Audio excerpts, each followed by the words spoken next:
কিছুদিন আগে আমি আমার নানা বাড়িতে গিয়েছিলাম, তো ওখানে গিয়ে দেখলাম যে কাঁঠাল গাছে অনেক মুচি ধরেছে।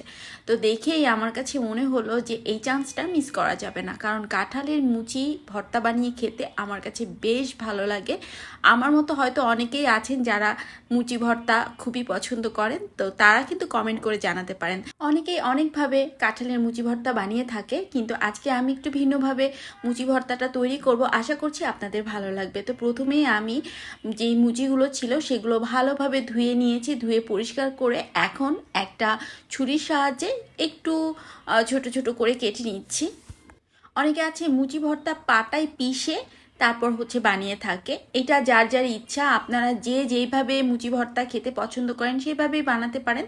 তবে আমি যেহেতু ভিডিও বানাচ্ছি, তো ভিডিওর জন্য আমার আসলে কাটিংটা খুব সুন্দরভাবে কাটতে হবে, তার জন্য এইভাবে আমি দেখাচ্ছি আপনাদের। তো আপনাদের যেই পদ্ধতিটা ইজি লাগে আপনারা সেই পদ্ধতিতেই কাঁঠালের মুচিগুলো কেটে নিতে পারেন। আচ্ছা, একটা কথা আপনাদের জানানোর জন্য বলে রাখছি, সেটা হচ্ছে যে মুচিগুলো যখন কাটবেন তখন দেখবেন কিছুক্ষণের মধ্যে একটু লালচে কালার বা একটু কালো কালার হয়ে যেতে পারে। এতে করে ভয় পাবার কিছু নেই, কারণ এটাই স্বাভাবিক। তো সবগুলো মুচি খুব ভালোভাবে কেটে নিয়েছি। আর কাটার পরে আর ধোয়ার দরকার নেই, আগে থাকতেই আপনারা ধুয়ে তারপরে কাটবেন।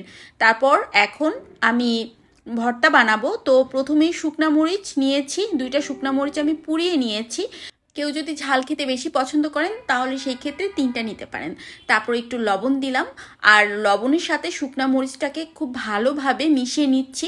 আর লবণ আর শুকনা মরিচ একসাথে মিশালে শুকনা মরিচটা খুব সুন্দরভাবে মিহি হয়।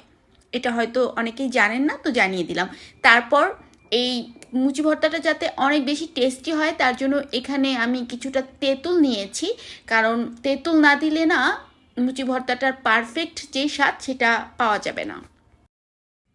তারপর এখানে আমি চিনি অ্যাড করছি।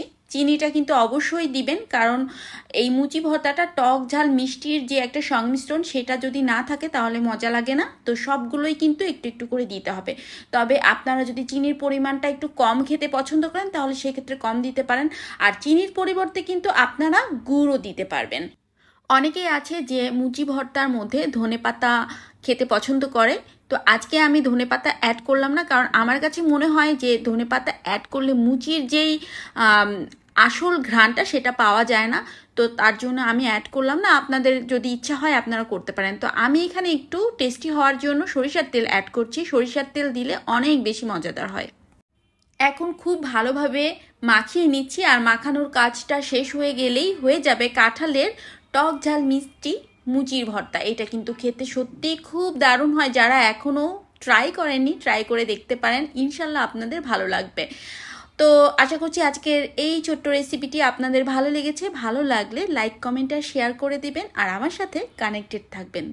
আবারও দেখা হয়ে যাবে নতুন কোনো রেসিপির সাথে নিয়ে। সেই পর্যন্ত সবাই ভালো থাকবেন। আল্লাহ হাফেজ।